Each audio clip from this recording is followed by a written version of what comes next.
And welcome back to NostalgiaCast, where we take a look at childhood favorites to see if they stand the test of time or if they're past their prime. I'm one of your hosts, Darin Lundberg. And I'm Johnny Craddock. Your other host. And again, we're back. I don't know, the last two episodes we recorded, I don't know if we got the numbers wrong. The last audio podcast we recorded was episode 21, which was The Goonies. And I don't know if we said 22 when we did Batman, but this is officially our 24th episode that we're recording. So was episode 20. Dirty Rotten. I looked it up on the website, on our LIBSYN website, and number 20 was Dirty Rotten Scoundrels. Oh, okay. And then Goonies is 21. So I'm guessing that we probably got the numbers wrong, but there's no way to go back and correct that unless we dub each other's voices. Yeah. So it's imagine what that would look like. I mean, I want you to go ahead and I want you to mouth the words 21 and I'll dub over your voice. You ready? Let's try that. Just don't say it, just mouth the words 21. Okay, go for it. 24. See that? That looks weird. So anyway, so this is officially episode 24. Before we get into the meat of the conversation today, what did we talk about last time? What was your movie choice last time?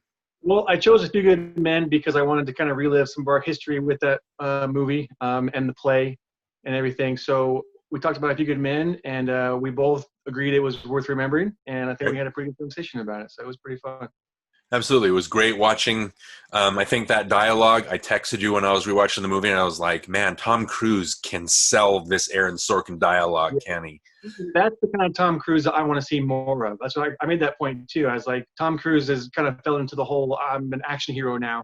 I like the movies where Tom Cruise actually acts, like Rain Man or even Tropic Thunder, where he plays Les Grossman. Some kind of, when he gets to a character, Tom Cruise really nails it. Yeah. When he plays Ethan Hunt over and over again, I get tired of it. And I think we mentioned this last time. I get why he's doing the Mission Impossibles because, they're fun and people go to see him. But he did do American Made for Doug Liman, and I thought he was very, very good in that. But nobody went to go see it. Yeah. I liked it. Yeah, I liked it too. I was like, Tom Cruise has it in him to be great. And yeah, it's he can act against Philip Seymour Hoffman and hold his own, but still we're not watching for that. We're watching for him to dangle off the side of 1,000-story buildings and things like that. So I get it. I also get, and I agree with you, that Tom Cruise has it in him to be fun and be adventurous and do all those things.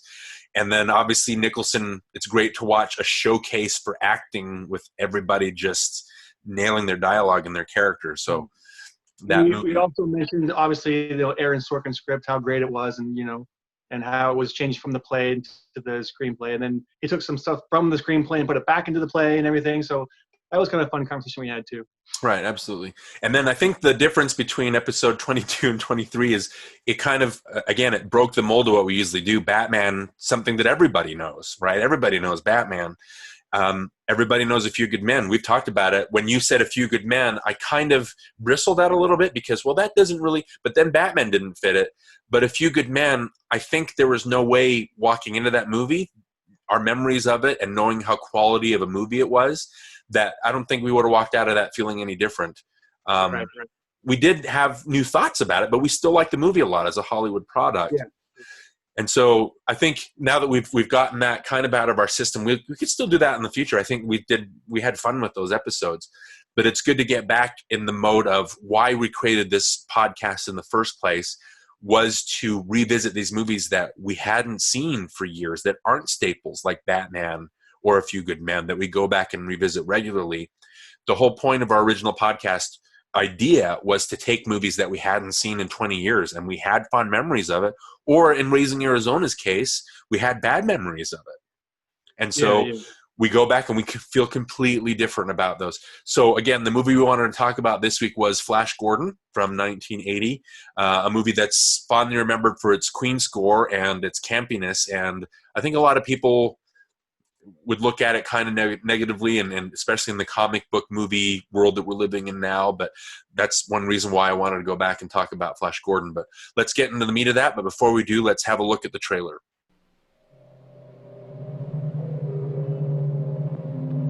Clytus, I'm bored. What plaything can you offer me today? An obscure body in the SK system, Your Majesty. The inhabitants refer to it as the planet Earth. I like to play with things a while before annihilation. Pathetic earthlings! Who can save you now?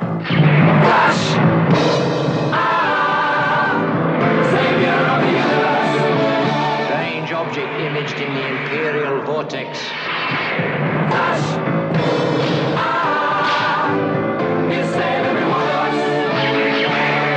Remove the Earthwoman. Prepare her for our pleasure. Don't kill him yet, Father. I want him.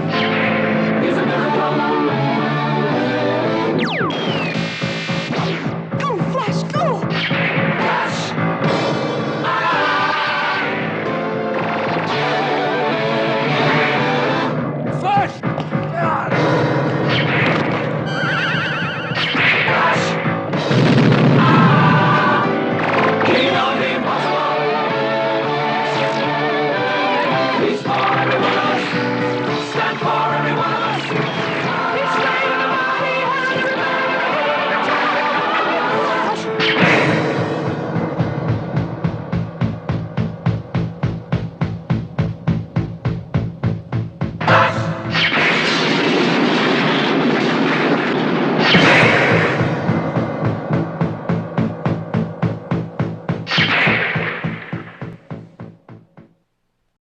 So, Flash Gordon, 1980, Dino De Laurentiis production, directed by Mike Hodges, starring Max von, I'm going to say it wrong, Max von Sydow.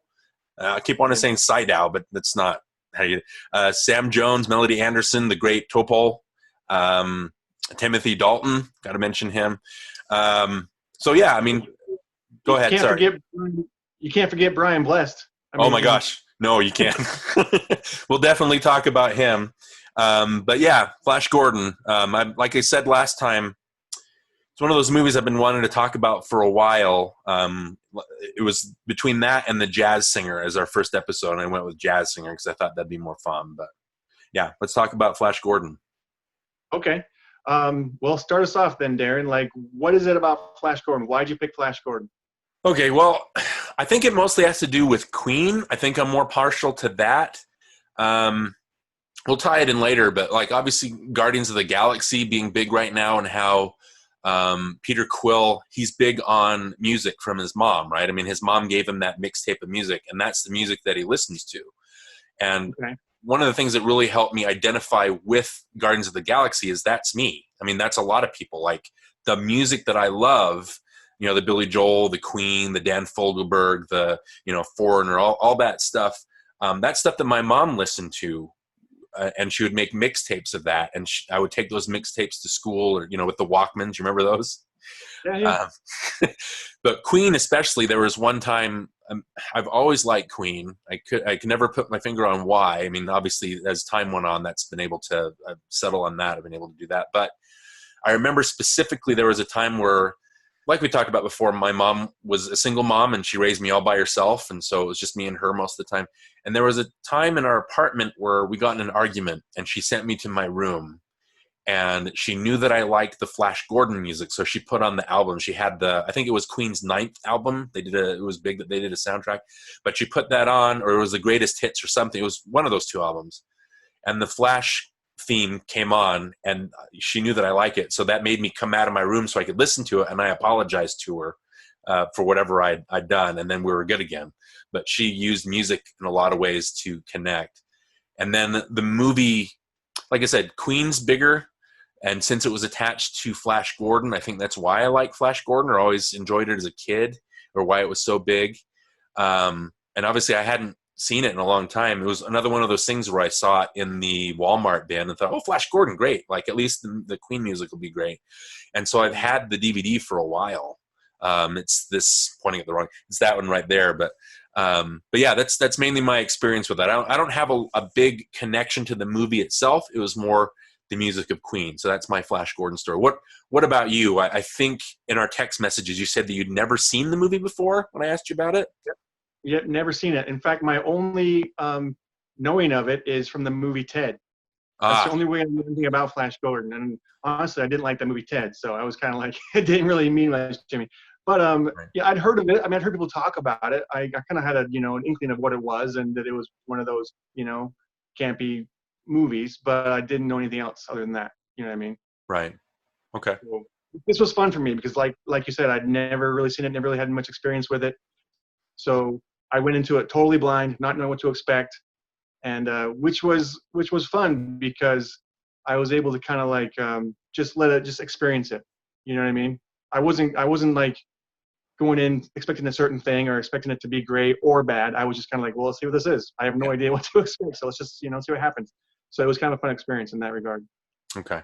So you were unfamiliar with the Flash Gordon story at all? Like you didn't know anything about that? No, never. Yeah, never. I mean, never really crossed my path. It didn't. Yeah. Okay. Well, what about this? Might be controversial, but what about Queen? I know you're a big music guy. What have been your thoughts of Queen? Well, I became interested in Queen when Wayne's World came out, when Bohemian Rhapsody became a thing, Right. and that's when I started to get into Queen. However, I didn't really get too excited about Queen as I had other bands or other musicians. So it was kind of like it was there, and I enjoyed it. I thought it was good, but it wasn't like something that I just fell in love with. Okay. However, I think they have some pretty interesting music. You know what I mean? I think Freddie Mercury was, a true talent. So I appreciate all that. And I think they're all really good musicians and songwriters. It's just for some reason it didn't really register too high on my, visibility scale, I guess. I don't know how you want to say that, but. Well, that's interesting because I've had conversations with people, especially with the movie that came out, a couple years ago. Queen has, like I mentioned, all the music that my mom listened to. Some music is stamped. Like if you listen to, oh, that's 70s music or that's 80s music, or, you can definitely tell when a lot of music comes from. Would you agree with that? Yeah, for sure.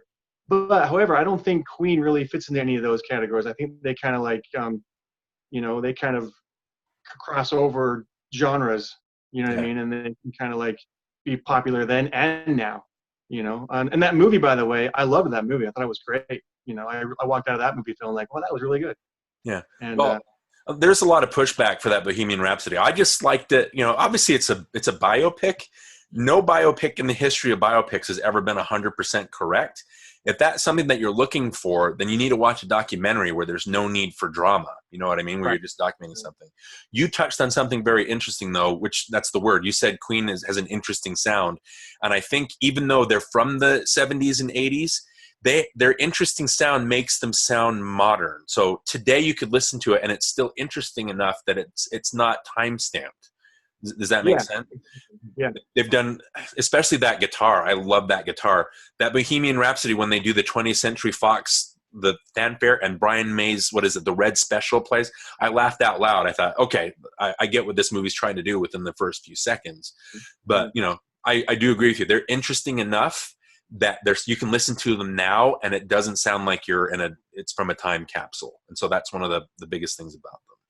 Yeah, the only thing I will say is Queen didn't grab me like other artists did. You know what I mean? Right. I appreciated it, and I was, this is pretty good. And I liked some of the music, but I didn't become obsessed with it like I did with other musicians and bands. You know what I mean? Right.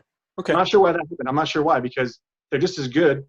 Maybe it's just because some of the songs are, maybe some of the operatic parts of the songs or the experimental parts of the songs didn't really jive with me, but overall they think they're good. But like I say, they didn't really I didn't really grab onto them like I did other artists. But at least you appreciated them and what they were trying to do. Yeah, exactly. Okay, that's good. Well, like I said, the music is bigger for me than the movie. I don't have a big. Obviously, Star Wars was huge in my childhood. Flash Gordon came before Star Wars. As a matter of fact, George Lucas was the whole point was, after I think he did American Graffiti, he wanted to do a Flash Gordon. He wanted to adapt it, but the rights were already owned by Dino De Laurentiis. De Laurentiis is an interesting producer because he's been involved in Fellini. He was involved with the King Kong remake. He did a bunch of stuff. Lately, he's known for doing the Hannibal Lecter movies, and so he and Conan the Barbarian was another pulp story that he produced. Which also had Max von Sydow in it, but his fingers are basically, and he's done obviously Fellini is the high art, and I wouldn't call Flash Gordon high art. It's probably closer to low art, even though I kind of understood what it was trying to do. And it's not, I don't think it's a terrible movie. We'll obviously talk about that. But some of the interesting things that, and so Lucas didn't, obviously he didn't get a hold of Flash Gordon. He made his own Flash Gordon, and it took off in this whole new way. And Star Wars took the cliffhanger stuff and took the old serials, and Star Wars, like, I know a lot of people like to say, oh, it's Kurosawa that he took stuff from, but it's the Flash Gordon serials and the scrolling title, the story stuff. A lot of that comes from those Flash Gordon serials. He just took, you watch these serials and they're good in a contained, like a time capsule, but Star Wars took on a life of its own, and it wasn't campy, and it had the Force, and people identified with Luke Skywalker, and so that Star Wars went to an entirely different level. You know what I mean? Yeah, but wasn't Star Wars 1977 and Flash Gordon 1980? So what do you mean Star Wars came after? I don't understand what you're talking. I thought you. Well, the Flash Gordon, it was created. What was it? Alex Raymond during the the 30s. I'm probably getting the time wrong, but Buck Rogers was huge in the comic strips that were printed, and amazing stories and things like that. And so Buck Rogers became so big that the King Features Syndicate decided, I want to do that too. So kind of like a rehash of when Superman was big, and then they created Shazam, which is kind of the same character to kind of piggyback off that success. That's what Flash Gordon did with Buck Rogers. And it became this huge thing, was a comic strip. And then it became the serial. And so the serials those came in the 30s with Buster Crabbe and everything like that. And so Lucas loved those as a kid. And so that's why he wanted to option Star Wars. And when he couldn't get that, that's why he did Star Wars. And then because it's an interesting yin yang, because Star Wars became so big, that's why Flash Gordon they pushed it through, because everybody wanted a piece of that Star Wars pie. And you do see a lot of Star Wars similarities in Flash Gordon. There's a lot of that. But the thing is, and even Indiana Jones, they're taken after these cliffhanger serials. So a lot of the cliffhanger stuff and the action beats and the explosions, but Flash actually escaped, that kind of thing, those come from the serials. So they're an homage to all that stuff. But again, when Lucas went off and did his own thing, and then Star Wars became a big hit, De Laurentiis decided he wanted to do this Flash Gordon thing, obviously. So I think he wanted Fellini to direct, and I don't think that ever came to fruition. So he went to Nicholas Roeg, who did a couple of my favorite movies, Don't Look Now. I don't know if you've ever seen that horror movie from the 70s. Walkabout, he did that. Man Who Fell to Earth with David Bowie, he directed that one. I've heard of it, I haven't seen it though. Yeah, they're interesting, and regarded as, a lot of them regard them as masterpieces. But Nicholas Roeg, again, he was developing, and he loved the Flash. He started reading the comics and fell in love with it, and then he worked for like a year. And by that time, De Laurentiis decided he wanted to do something else or have a different tone. So Nicholas Roeg fell out, and that's when he went to Mike Hodges to direct it. And that's where we have the movie here. And again, tying it back to Queen, it's interesting because we covered Lady Hawk, right? Remember how bad that music score was compared to the rest of the movie? Right. And I think, and there's obviously been rock scores before. Pink Floyd, The Wall I don't think it was a narrative movie. There was definitely a plot going on, but it was mostly the Pink Floyd music. Later you had Johnny Greenwood did There Will Be Blood. You had Queen went on and did Highlander. You had Nick Cave did Assassination of Jesse James by the coward Robert Ford. Who's also big? Trent Reznor's now a big music score person, right? Yeah. So rock scores, it's interesting because rock scores, it's obviously with Lady Hawk, they were trying to do something different. And I think the difference is Lady Hawk is treated very seriously. If we took the music, I think we talked about that. If we took the music out of Lady Hawk, the movie's done very seriously, and it's a very sincere version of that time period, right? But the music doesn't match it. I think with Queen, with Flash Gordon and Queen, the movie's so campy and over the top that the Queen music fits. It's a nice marriage this time. And again, that's De Laurentiis. It's weird having these American icons be caught and bought by these foreign guys, like trying to understand the Salkins buying Superman. It's weird seeing these foreigners, non-Americans, come in and try to buy these American, and they have their different ideas, which is a lot of the issues with this movie. There was obviously some friction. Sam Jones had arguments with De Laurentiis, and then when they came back to shoot second unit stuff or to redub his voice, he didn't show up, so they had to redub his voice. Did you notice during the movie at all, did he sound dubbed at all? I didn't even notice. Yeah, I didn't notice that at all. Yeah, and the controversy or the conversation is it's either very little was dubbed or almost everything was dubbed. So I think they did a good job on that. You wouldn't have known. Like, I found out after, he was dubbed. It was pretty seamless to me. It didn't really, you could tell a lot during movies when they're dubbed over, when there's ADR stuff. Does that make sense? Yeah. So, but I didn't really notice the dubbing here. I might notice it now if I watch it again. Now that I know it's been dubbed, I might go, "Oh, okay." Now I can see. I can, kind of point it out. But right. When you just watch it for the first time, you barely notice that kind of stuff. Yeah, and I guess that's good. It's if you notice it, I guess that's bad. If you notice it from the start. But yeah, let's. That's a lot of the history. You can obviously. I don't want to be the Wikipedia article. You know what I mean? If anybody out there wants to know more of the history of it, you can obviously read on that stuff. But as far as the movie goes itself, we have, like usual, we have our three topics that we want to talk about. The first topic with this movie, and we'll get to it, but my brain was fighting me almost the whole time, but in a positive way watching it this time after having not seen it in, I don't know, decades. But so the topics we want to talk about, the first topic that I had was bad camp versus good camp. There's trying to do camp. Obviously, there are some movies that are very campy. When I think of campy, I think of the Batman 1966 TV series. Okay. When you think of camp, or let me ask you, how would you define camp? What's campiness to you? Well, the first thing I think of when I hear that word is, the Adam West Batman.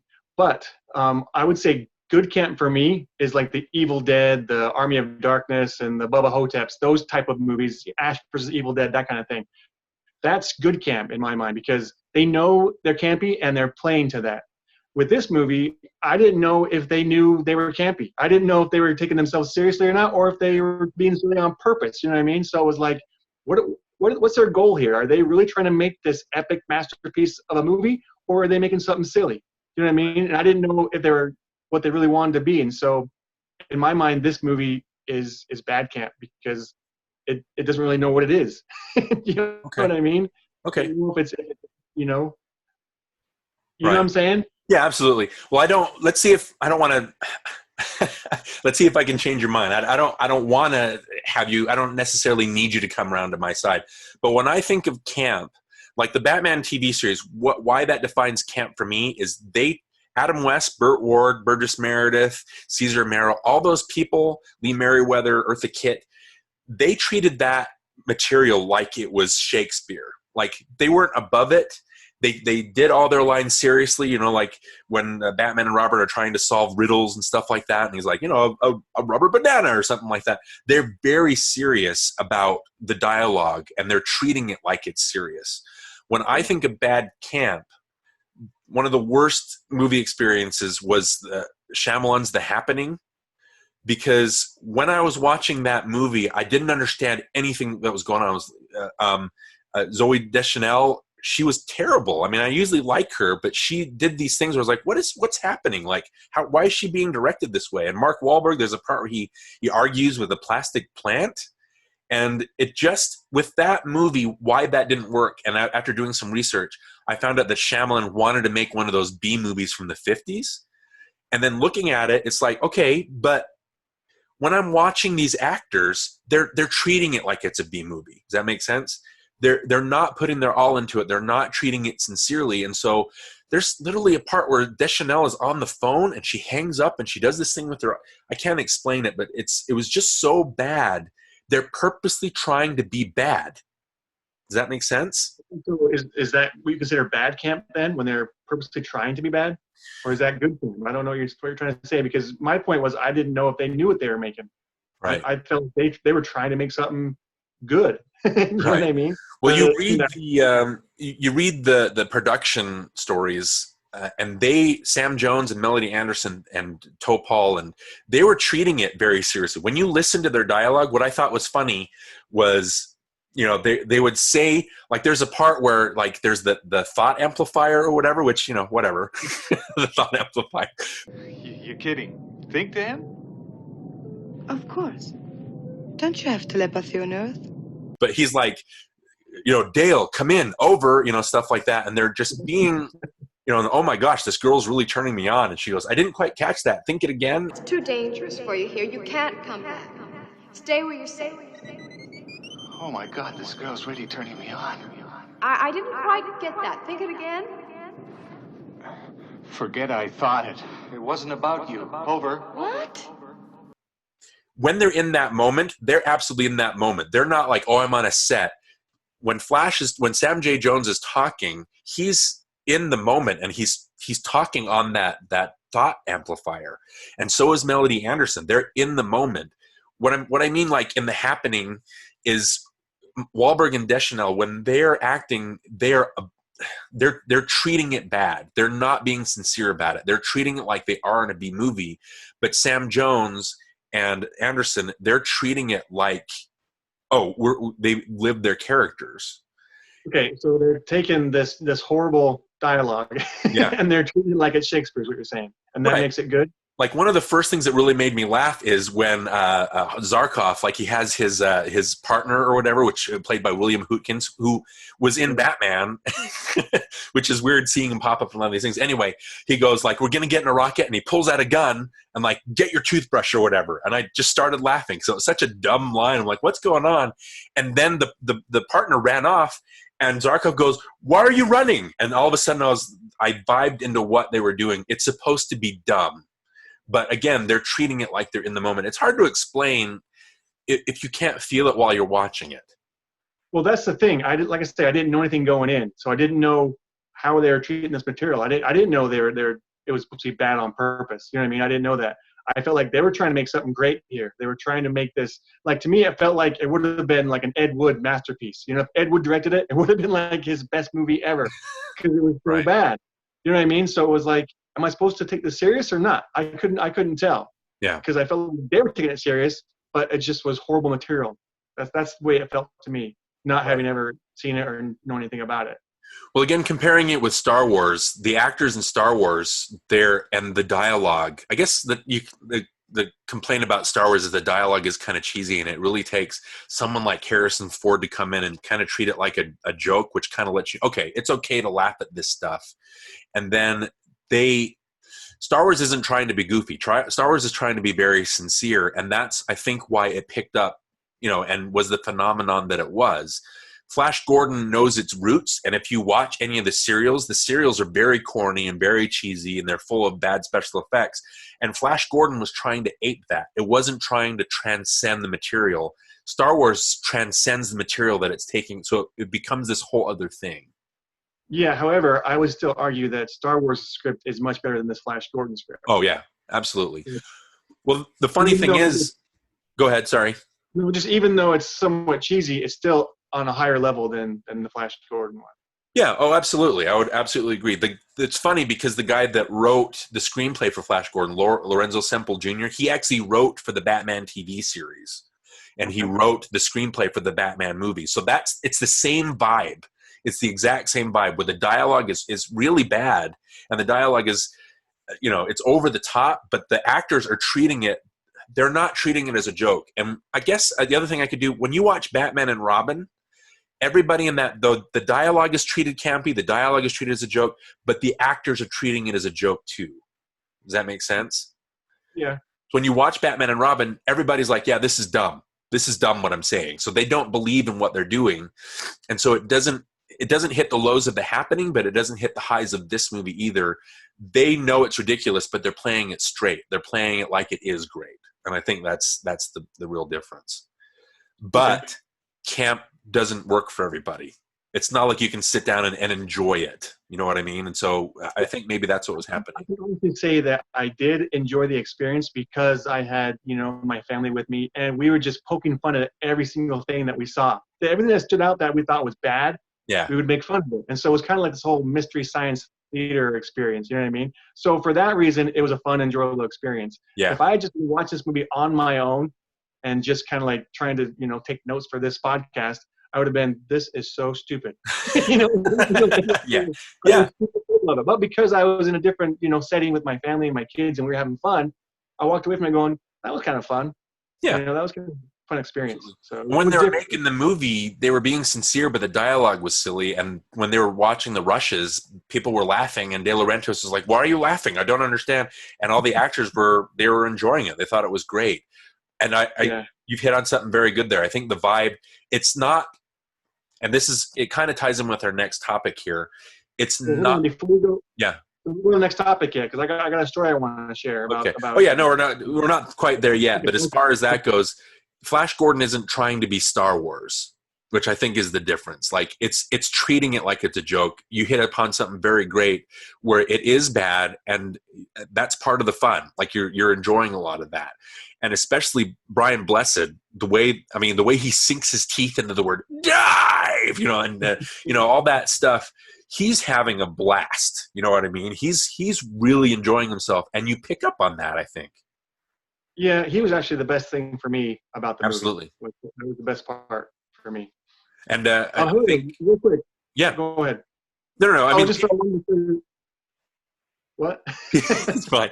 People know Brian Blessed from obviously, Branagh Shakespeare stuff. He was Hamlet's dad. He was in Henry V. The nerdier people or the geekier people will know he was the voice of Boss Nass in Phantom Menace. He was the voice of Clayton in Tarzan. So Brian Blessed's been around for a while, and he's a great Shakespearean actor. But again, he was having a great time, and he was a Flash Gordon fan. They call him Gordonites, but he has been a Flash Gordon fan forever. And so, and even Cito, he was a Flash Gordon fan, and he's treating it very, very seriously. You know what I mean? But yeah, what was going along with the camp thing? What was your story? Yeah, on the very first film set that I ever worked on, I was so excited, and there was so much energy around this project this movie we were making, and I had so much fun. And I always kind of felt like these people that are paying me to work on this movie, they don't even know that I'm enjoying myself so much that this is they're suckers for paying me for this. But I had such a great time making it, and I thought in my mind we were making this great movie, and it was going to be awesome. And then I see a rough cut of it like 2 months later, and we were all wrapped, and one of the crew members who was on a different movie with me, he said, "You want to see the first cut of this movie?" And I was like, "Yeah, I'd love to." So I sat down in our little hotel room, and I watched this rough cut of this movie. And by the way, the final cut wasn't much better. But the rough cut that I saw, I was just like so deflated and so depressed. And I was like, no, that's not the movie we made. That's not the movie I remember making. And so I started thinking, watching this movie, I wonder if the filmmakers finished it and went, is that really what we wanted to do? Because, it didn't seem like that. It seemed like they were taking it super serious, that they wanted to have the best sets, the best costumes. They got Queen for the soundtrack, all this stuff. It was going to be this great actors in this movie. And then they watch it and they go, is that what we made? You know what I mean? Like, yeah. I just wonder if their thought process was, because that's what I experienced. And because when you're in it, you think you're making this awesome piece of art. And then you finally see the result and you go, oh, that wasn't what I thought we were doing. Yeah. And so I kind of wondered, maybe they had a similar experience to me. Well, it's interesting because you read a lot of the interviews about the movie with everybody that worked on it, and some people absolutely vibed with it. Some people were kind of like me that vibed with, oh yeah, it's ridiculous, but everybody's treating it very seriously. So it comes off as really funny because they're treating it like it's so serious and it's really silly. But then there were other people that were like, what? Like, this is what we did? Like, they had your reaction kind of like, I thought we were making something that much better than what this is. And so I think that's still the reaction when people watch this movie. Some people will have that, what is this reaction? And other people will have, oh yeah, I completely get it. Skipping to the next topic, which is comic book accuracy. I think a lot of people, or comic strip accuracy, since this was a comic strip, a lot of people really they bristle against like when anything these days doesn't fit the comics Actually, let me just ask you though, in your opinion, since we talked about comic books with Batman, what does comic book accuracy mean to you? And is it important? I think it's important to a degree. I think they have to at least be true to the characters, and true to the storyline. But I don't think they have to be like, you don't have to have the pows and the whams, or the fist pumps and that kind of stuff in the scenes per se. I think you can get away with, excluding that kind of stuff from the movie, especially if you're going for a realistic type comic book movie. But if you're going to go for like total comic book, you should go all the way. You should do all that. You should be, include all the camp. But it's just kind of like, what do you want to do? Do you want to be campy or non-campy? It's kind of like, what's your goal here? Yeah, can't be a little bit of both. Reading a lot of the history of the movie, it's funny because people like Rogue, who treated the material very, very seriously. Kurt Russell was in the running for the Sam J. Jones part. This is when he was big in the Disney movies and things like that. And he turned it down because the character was two-dimensional. Like there was nothing on the page. Yeah, that's one of my points too, is there was nothing for that character. It's like, why are we rooting for this guy? We don't even know anything about him. We know he's a football player and that's it. And we don't even know much about that. They barely touch on that. They don't touch on it at all, other than, in the airplane, get an autograph. That's all you know about him as far as being a football player. And obviously the football scene, right, where they're playing football, and which is the one part was like, okay, I think that the football scene is where you're into the movie or where it loses you. I think that's kind of the litmus test for it.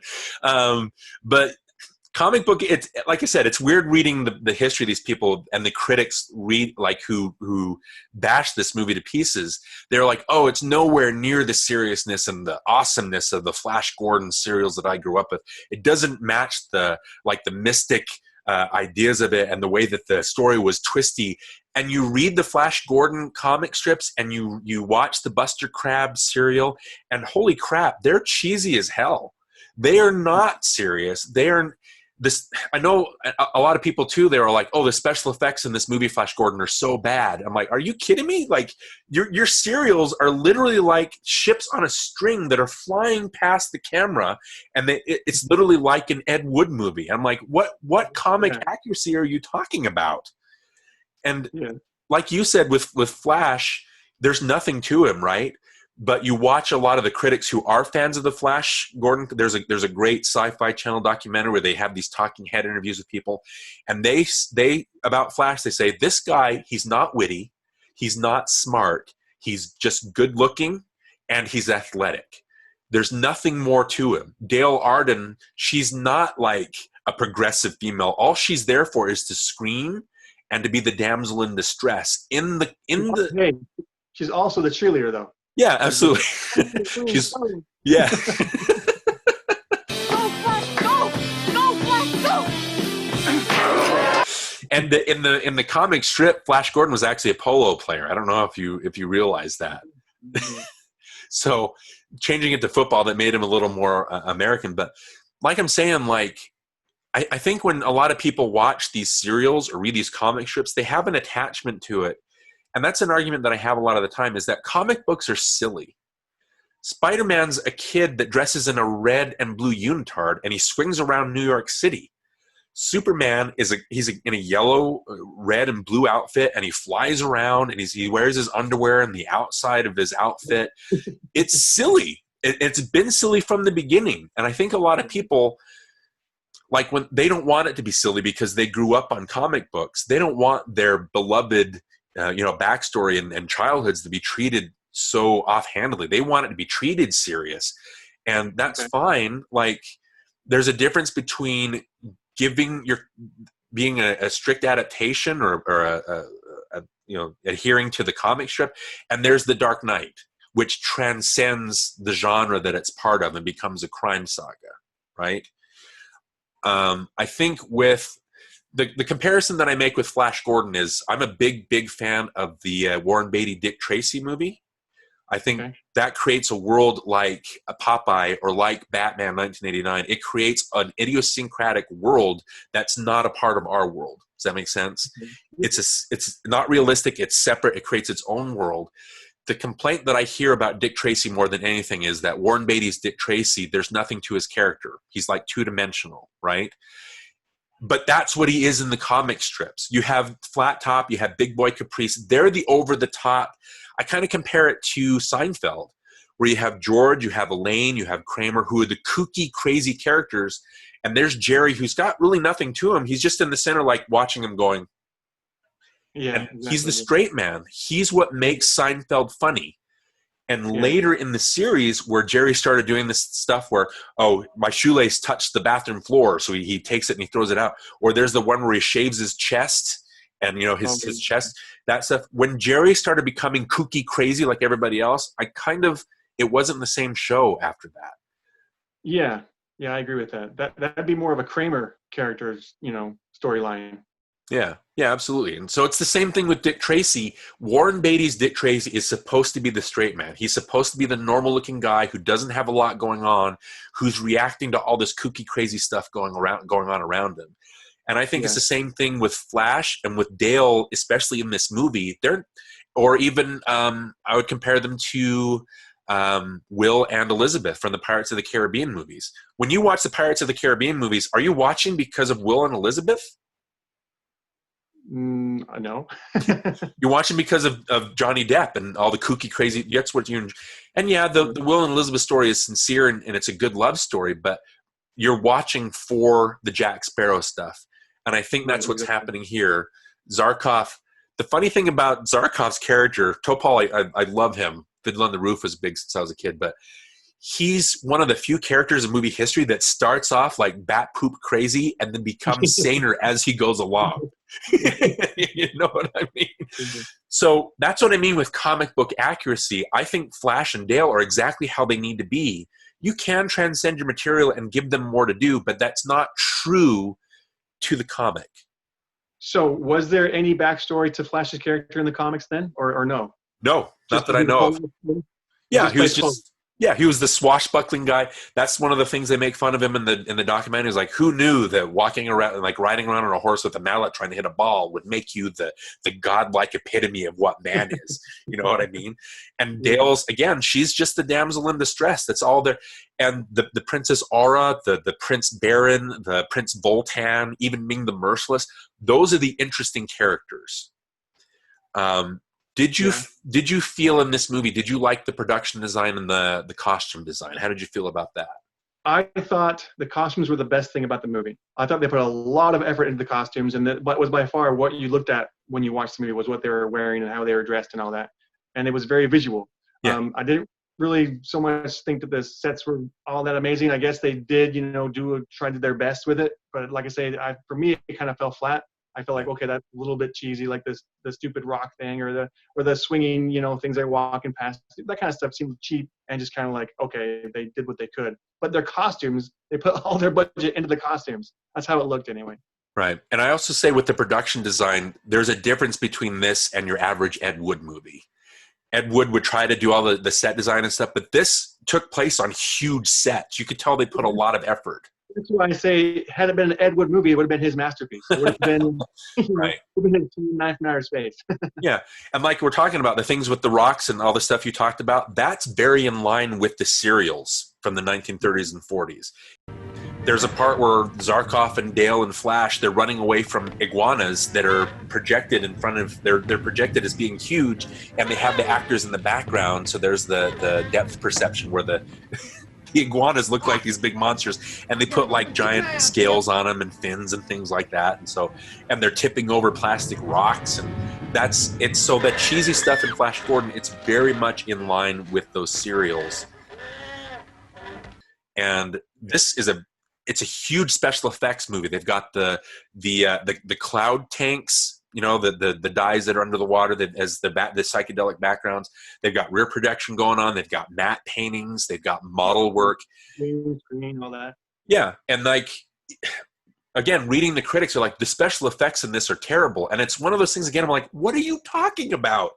The serials that you're comparing it to, their special effects don't look much better. The special effects in this, when you see a rocket ship fly, it looks exactly like it did in the serials. It's a perfect representation of those cheesy serials. And again, it's just weird that people watch it and their minds are like, this isn't what I wanted as a kid. Like, I want everything to be treated like the Dark Knight. Spider-Man should have the Dark Knight treatment. Superman should have the Dark Knight treatment. Flash should, and I'm like, that's not the character though. Batman is dark because he's Batman. You know what I mean? Right. And that's why The Dark Knight was such a big hit, because it was true to the character. Mm-hmm. Yeah, I agree. So yeah, and then kind of skipping to did you have anything else to add about comic book accuracy, or any other thoughts you had before we move on to our next topic? I did want to say that I didn't think, I know you mentioned that the other characters were the fun characters, and I had the exact opposite experience. I thought they were forgettable. I was, because there were so many of them that I was kind of even having a hard time remembering who was who. You know what I mean? Which characters? It wasn't until later on that I started to figure out which character was which character. But then I started to not care anymore. You know what I mean? Because I was like, well, now I don't care. So in my mind, they were forgettable. Okay. And all I wanted to watch was Flash. Okay. But again, I mean, you get what I'm saying, though. They're meant to be the fun characters, right? Even though. Exactly. Yes, I get that. But watching it, I kind of went. So there's so many of them, and it was kind of like I don't really care anymore.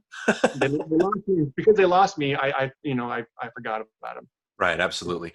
Well, again, that kind of reminds me. Another topic I wanted to talk about before we skip to the next thing is this movie for a PG movie, and I don't remember. I remember one specific part as a kid, but it's pretty sexual. This movie, the stuff that's going on. Would you agree with that? I guess to an extent. We watched it with our 13-year-old son, and he kind of like looked at me at one point, okay. And I was like, oh, don't worry about it. Right. You know? Well, there's the part where Ming sees Dale for the first time, and he's like, "Get ready for her pleasure," or stuff like that, and she does this full-on orgasmic, like rubbing her body, like she's. And then Princess Aura is obviously she's sleeping with everybody in the kingdom. I thought it was really funny and corny how that doctor that's helping her revive Flash is like, Siberia next weekend. That was one of the funniest scenes when they revive Flash, and he like injects him with this gun, and she goes, "I saved you with a kiss." And I was like, what? That was the funniest thing ever. But anyway. Oh my gosh. And like I said, the thing that I remember the most, I don't know when I saw this. I must have seen it earlier as a kid, but I saw it early enough or late enough that when Aura and Dale are having that cat fight on the bed, and like all the concubines are like they're like, I remember when I was a kid, I was old enough that created some weird feelings. Oh, you! No, I'm a prisoner too! You damn Mongol person! You couldn't tell the truth to save your life! Dale, stop! I'm going to be exiled in the morning! Liar! Oh, yeah. You liar!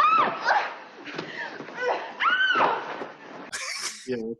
That might have been the scene that my son looked at me. I don't remember which one it was. I'm not doing it. Right. And again, I thought it was funny, like, Aura says at the beginning, what are those why is water coming from her eyes? And Ming's like, oh, that's called tears, and that shows their weakness. And then later when Aura's talking to Dale, she's like, would I be lying to you if the water wasn't coming from my eyes? And I thought it was really funny that Dale reached out and touched the tears, like to see if it was like a trick. But anyway, Princess Aura, again, when they're in that rocket with the thought amplifier, and she's all over Flash, and she's just rubbing his body, and it's the sexuality. I think there was Drew McQueenie and anyway, Drew. Oh my gosh, I can't remember his name. Scott Weinberg. Oh, I'm so sorry. I'm the biggest fans. Drew McQueenie and Scott Weinberg for their 80s All Over podcast. They did a commentary on Flash Gordon, and some of the stuff that they talked about with that sexuality. Drew says that the difference between Star Wars and Flash Gordon is, in Flash Gordon, characters got naked. Like, you could tell off screen they got naked and they, got it on with each other. But in Star Wars, it was a very chaste universe. Like, none of that until Return of the Jedi, where you see Leia in her slave outfit. There's no sexuality to Star Wars at all, unless you count Harrison Ford as a sexual giant. You know, when you mentioned you wanted to review Flash Gordon, my first thought was, is this going to be like one of those Logan's Run type movies, you know, where there's like random nude scenes, you know, and it's a PG movie, but there's random nude scenes. So I had to look up and make sure there was no random nudity because our kids were going to watch it with us. You know what I mean? Gina, so I was like, right, stuff like that. Wasn't there nudity in Clash of the Titans? Yeah, yep. I mean, but we talked about that. We talked about how it was like tasteful. It wasn't sexual. It was just like, this is just a naked body. That's all it is. It's nothing to be turned on about, you know. Right, absolutely. So anyway, that's the point of the sexuality was just really funny to me. Our last topic, our third topic was, and it's hard to think of a title for it or a topic name, I guess you could say, but it's hard. I think we talked about this before we started recording. It's hard to vibe in what a movie's doing. When we sit down and we watch movies, there's a difference between a movie doing something we want it to do versus a movie doing something it's trying to do. And it's hard, especially with a movie like Flash Gordon with the campiness, to vibe with that and to catch on with the atmosphere that it's trying for. I had, my brain was fighting me a lot during this movie. And it's not I remember seeing Transformers Age of Extinction in a theater, and after 3 Transformers movies where there's a bunch of Michael Bay nonsense going on, my brain never really had a problem with it. But in Age of Extinction, it was a 2.5-hour movie, and the whole 2.5 hours, I was like, why are they doing that? What's going on here? Did the character just really say that? What's the point of this? Why are they talking? Like the whole movie, my brain was like, this is dumb. Like, this is really terrible. Like, why are you watching this? And it was just a horrible movie watching experience for me. I couldn't vibe with it. But then watching this movie, my brain was fighting me. And when I started watching it, all I was doing for the first little bit was just writing down dialogue that I thought was funny.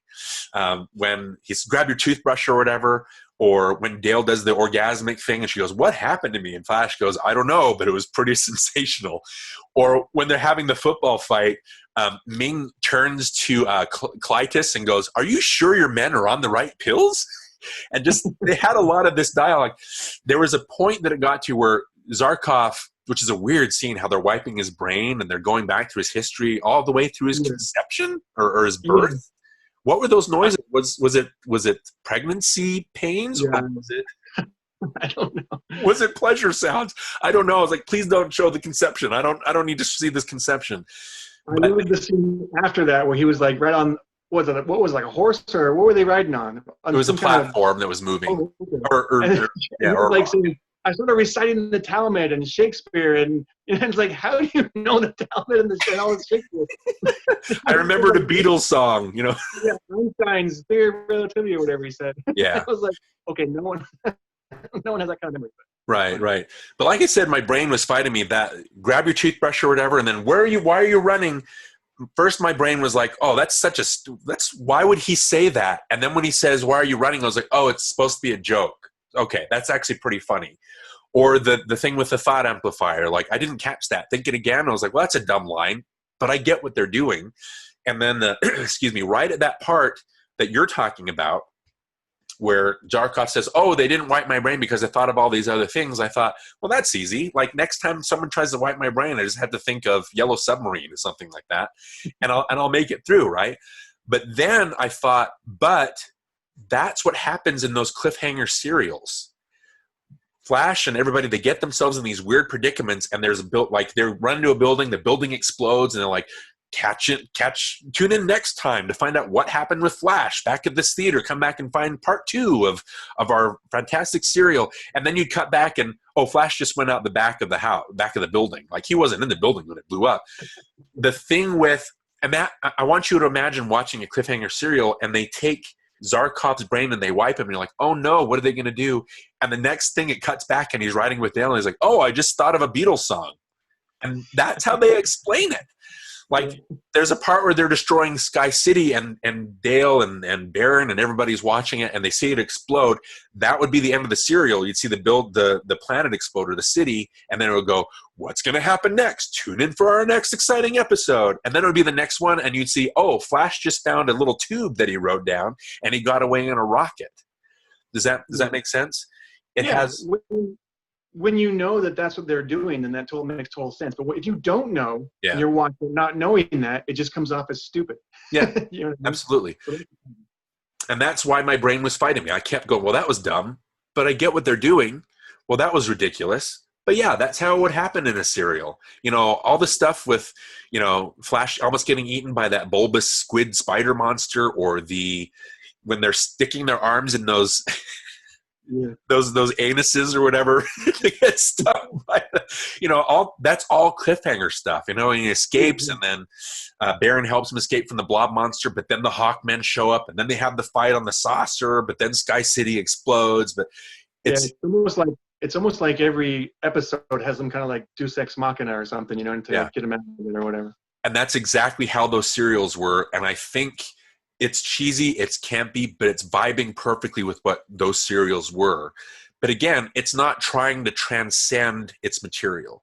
If you were to use Indiana Jones as an example, Indiana Jones, I think, transcends the material that it's based on. It's interesting watching Indiana Jones movies because they're structured like serials. Every 12 to 14 minutes, there's a cliffhanging sequence where Indy's outrunning a giant ball, or there's a mine car sequence, or they're on like he and his dad are on, you know, the bike trying to outrun the Nazis. But Indiana Jones, it transcends that material because it doesn't treat the material as a joke, and the actors don't treat it as a joke. It's an actual adventure that you're watching in the spirit. Yeah, but here's the problem I had with Flash Gordon. I didn't know if they're treating it like a joke or treating it seriously. I couldn't tell. I honestly couldn't tell if they're being serious or not. So that was where I kept going back and forth, like, what am I supposed to think here? Is this supposed to be something that's funny? Because I was laughing at it a lot, but I was like, maybe they're taking this seriously. So that's the reason why it's funny, because they're trying to make a good movie here. Yeah. You know what I mean? So I was like, what's happening? I really couldn't tell. Yeah. Well, I think that's the problem with camp. I think it's hard to understand what's going on or to channel in with what they're trying to do, because if you can't watch it on a different level, then it doesn't work for you. And that's totally understandable. I don't want to be one of those guys that hears you say that because I like Flash Gordon and hear that you couldn't tell and get angry about it, because that's an honest reaction that you had. Does that make sense? Yeah. I mean, I had that reaction because I didn't know anything about it. I went into it totally blind, not knowing the character, not knowing the comic book history, not knowing the serial history like you explained. I didn't know anything about it. So it was like, what am I supposed to take from this? You know what I mean? So of course my reaction was to poke fun at it, which is what ultimately made it a good experience for me. And I could honestly say I could watch it again and still enjoy it. I probably won't watch it again. I don't have a reason to. You know what I mean? Right. But I could watch it again and still enjoy it. Okay. Well, that's a good time to kind of switch to our last thing with the worth remembering or worth a remake. Since it's my pick, I'll go ahead and I'll go first. I would say that this is worth remembering just because I personally vibed with what it was doing. Again, going back to the Drew and Scott Weinberg commentary on it, one of them says that, okay, so if you're trying to remake Flash Gordon, if you're trying to avoid the Mike Hodges version, if you're consciously trying to avoid it and trying to do your own thing, that means that you've done something right because it's made a stamp and it is what it is. I think I wrote down in the notes, when the movie ends and it has the big Queen crescendo, I don't have the same feeling like at the end of Star Wars where I've watched something that you know, you watch Star Wars, maybe you don't have the same reaction, but a lot of people, including myself, when they watch Star Wars and it ends, you think to yourself, this is a movie I'm going to be watching for the rest of my life. Because I'm going to go back and I'm going to revisit all the feelings that I had about it. Yeah. And I didn't have that same reaction with this. I just thought, well, that was a thing. Like, I get what it was doing. It didn't transcend it. I liked what it was. And for that reason, I would say it's worth remembering, because if you were to treat it seriously, I don't think I would like it. If you were to treat it, and they did, the Sci-Fi Channel did a TV remake of it, and watching the footage of it is terrible. It's like, I wouldn't want to watch this, because it's trying to treat it very seriously, and because the special effects are a different kind of bad, it doesn't work. So again, because of the Queen music, because of everybody treating it seriously, Von Sydow gives a good performance. Topol is enjoyable. Brian Blessed, oh my gosh, again, that final scene where he's hitting people on the head with his hook or whatever, stuff like that, and he's so into it, and you know, that's a blast, and I don't think that can be replicated. So in that way, I would say it's worth remembering. What about you? Okay. Well, talking about the end real quick, I actually think it should have ended with that freeze frame when he goes, yeah! You know what I mean? That should have ended right there. That would have been perfect for me. It would have liked a whole lot better had it ended there. Long live Flash! You've saved your Earth. Have a nice day. Yeah! He's for every one of us. Stand for every one of us. He's saving everybody, and every time. But because they did the whole, you know, ceremony thing at the end, I feel like they were trying to copy Star Wars, you know. Yeah. Again, I feel like a lot of it was copying Star Wars. But because, like I said, I didn't know much about going into it, I could say it's worth a remake because I actually would really enjoy seeing somebody else play these characters. Maybe someone like a Will Ferrell or someone like an Andy Samberg playing that character, but playing it silly and cheesy and even more campy. Right. It would be, I would like to watch it where they're actually being silly for the sake of being silly. That would be more enjoyable for me because I couldn't tell whether they're taking it serious or not. It was kind of like, I don't know what to really think about this. You know what I mean? I don't know how to really feel. I didn't really feel much other than I was making fun of it the whole time. You know what I mean? So I would like to see it remade. Not to say it doesn't really have a place in wherever it's at in history and all that. I mean, it's fine. I mean, like I say, they tried. They tried to make it look cool. They spent money on costumes and they had special effects and all that. But I felt like they were taking from other movies like Star Wars and other, you know, other things. So for me, it fell flat. And I would like to watch it with the kind of camp that I want to see, like the Sam Raimi type camp, or the Army of Darkness, where they know they're being silly, and they're being silly on purpose, and it's funny on purpose. You know what I mean? That's what I want to watch. Okay, that's perfect. And again, that's an honest reaction. That's a very honest reaction and a sincere reaction, and, you know, that's just how you viewed it, I guess. I don't... I'm Will Ferrell because I just watched Eurovision on Netflix. Okay. So... Have you seen that yet? It was pretty fun. No, I've seen the trailers. It's on a list, but yeah, I get what you're saying. Will Ferrell has a very I keep using this word when he's vibing with material and treating it silly. There's nobody like him. I get what you're saying. I could totally see him playing that character up and being super silly with it, and it'd be really funny. Right. Okay. So again, that concludes our meet on Flash Gordon, and we'll be right back with some additional thoughts, and we'll be talking about what we'll be visiting next time. Okay, we'll be right back.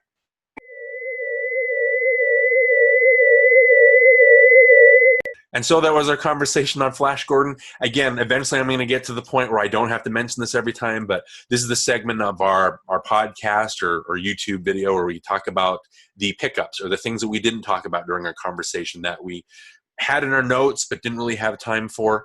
A couple of things, and the main thing is it's a silly movie, right? It's a big, broad, silly movie. I didn't mention that the director of photography was Gilbert Taylor, who photographed Star Wars. So they're very different looking movies, and so there's a different vibe. I didn't mention, I hope I'm pronouncing this right, Danilo Donati. He was the production designer and the costume designer. I want to make sure we give him a shout out because we did talk about the costumes and the sets, but we didn't mention who did that. But the silliness, I had a blast and I laughed out loud at a few parts. Were there any parts of the movie that made you giggle more than you expected? Yeah, I mean, there were quite a few, but the two I can really think of, the first one is when the rocket ship lands. I forget if it's on the moon or not, but somewhere they land, and they're all kind of disoriented. On the where? Mongo, the planet Mongo is where they land. Okay, so they land, and she asked, like, are we home or something like that? And he goes, I'm like, I'm not sure. And his hand's like on her face like this. It's like some kind of like, I'm not sure. And he's like, trying to like touch her face. And I was like, what is he doing? But that made me laugh out loud because it was so silly. Wake up. Dale, wake. We're okay. It's me, Flash. Remember? We're on the ground. Back home? I don't think so. And then, let's see, what was the other one? Well, when she like was cheering for him and doing this whole "Go Flash Go" thing, that kind of like that cracked me up. And then when the one guy asked him if he wanted to use the phone, and he's like, "Yes, I would." Like it was like, "Yeah, I would like to use your phone." Sure. That is a good idea. I'm surprised I didn't think of that myself. Yeah. Those kind of things kept happening, and it kept like just making me laugh out of nowhere. So Right. Well, I did mention that I did start writing down dialogue for the first little bit that I just thought was funny. Like my brain was trying to, there's the camp lines. I like when Clytus is like, they've got Flash in that weird helmet, he's strapped up and he's like, yeah, he goes, I understand you refused your last meal. The chef will be upset. I like that a lot. Again, just going through my notes here, the sexual stuff had a lot of funny dialogue. I like the part where Dale figures out how to get out of being wed to Ming, and she roofies the other concubine. Yeah. And there's the line of dialogue before Dale starts drinking. She asks the lead concubine, will this make me forget? And she goes, no, but it will make you mind not remembering. Yeah. Speaking of the wedding, during the wedding, the preacher guy says, like, do you promise to take her as your bride of the hour or something like that? And he's like, of the hour? Ruler of the universe, take this earthling, Dale Arden, to be your empress of the hour. Of the hour, yes. You promise to use her as you will? Certainly. Not to blast her into space? Until such time as you grow weary of her. I do. Yeah, there's we talked about Dale being kind of she's just there to be the damsel in distress, but she is progressive. There's some progressiveness a little bit. There's a part of the end where they're getting married and she says, like, will you take this man? And she says, I will not. That kind of, she's not like a total pushover. Ming's not unbeatable. With all his men, he couldn't even kill Flash. Gordon's alive. I did get a kick out of the part again when she escapes and suddenly she becomes like an Olympic gymnast and she knows karate. Yeah. And I was like, you're a travel agent. Yeah. You know all this stuff. Oh my gosh. And then what was they had Flash when he's riding that cycle and he just goes, Flash to Vultan, and Vultan's just on the planet. He goes, yes? Is like, how did he tune into what frequency was he on? How did he just know? I don't think he knows how like walkie-talkies work. Yeah. And then of course we have to mention the very, very end where it says the end with the question mark. That pops up at the very last second. Because we did that in our little movies that we made together. We had like a the end question mark. You know what I mean? We did the exact same thing when we were kids, so that made me laugh. Well, what if A Few Good Men? Remember we talked about how it said the end. What if it said the end and then it had the question mark?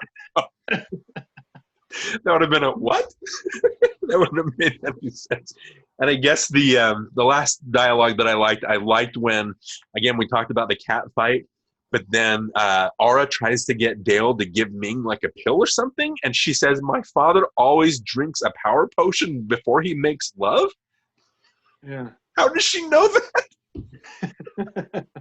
Yeah, that weird kind of I don't understand. There's something going on with Ming and Aura. That there's just this weird there's this weird sexual politics going on in the whole movie. I just got a kick out of that stuff. But anyway, I think Flash Gordon, you are supposed to have fun with it, right? Right. Yeah. Yeah. It's now not.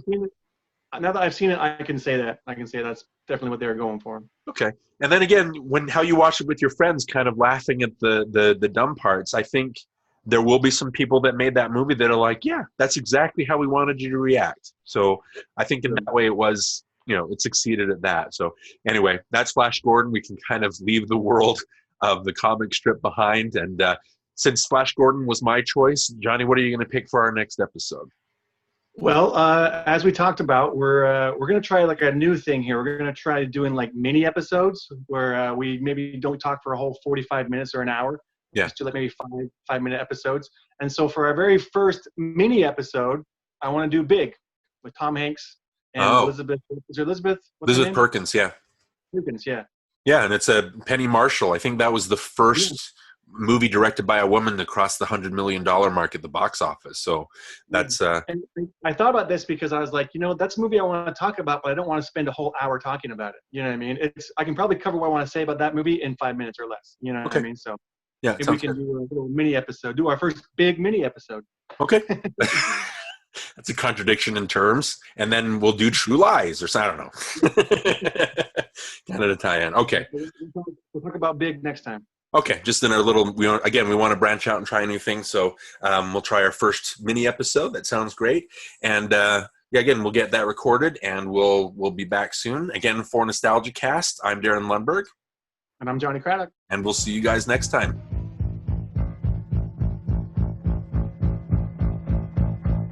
Flash!